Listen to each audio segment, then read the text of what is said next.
நான் உனது தந்தையும் அல்ல. உன் பிறப்பானது தேவியின் வயிற்றில் உருவாகிய அசுர சக்தியாகும்.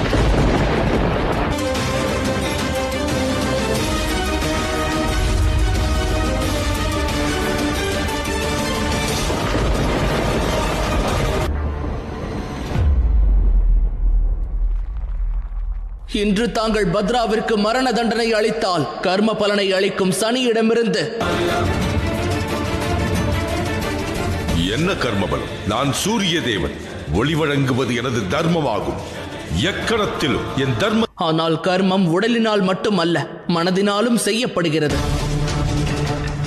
சிந்தனையும் செயலும் இணைந்து செயல்படுவதாகும். தீய கர்மம் செய்திருந்தாலும் மனதினுடைய எண்ணம் தூய்மையானதாக இருந்தால் அந்த நபர் மன்னிப்பிற்கு தகுதியானவர் ஆவார். மரண தண்டனை பத்ரா என்ன செய்தாள்? எதற்கு செய்தாள்? அதற்கு சாட்சியே நம்முடைய பாட்டனார்தான். அவர் அவளுடன் இங்குதான் இருந்தார். சனி கூறு. அதற்குத்தான் கூறினேன், பத்ராவின் செயலுக்கான கர்ம பலன் மரண தண்டனையே அல்ல. அதனால் பத்ராவுக்கு மரண தண்டனை அளித்தாக வேண்டும்.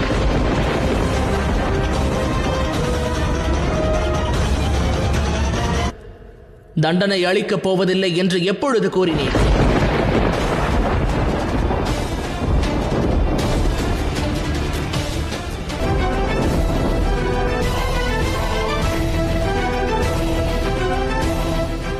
வேண்டாம் சனி, பத்ராவை மன்னித்துவிடு.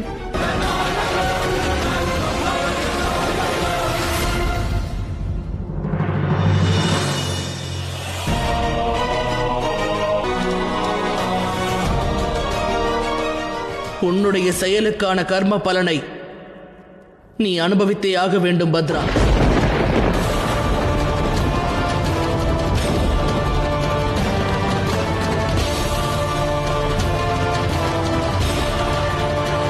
நோக்கி முதலடியை எடுத்து வைப்பதனால் மட்டும் இலக்கினை அடைந்துவிட முடியாது.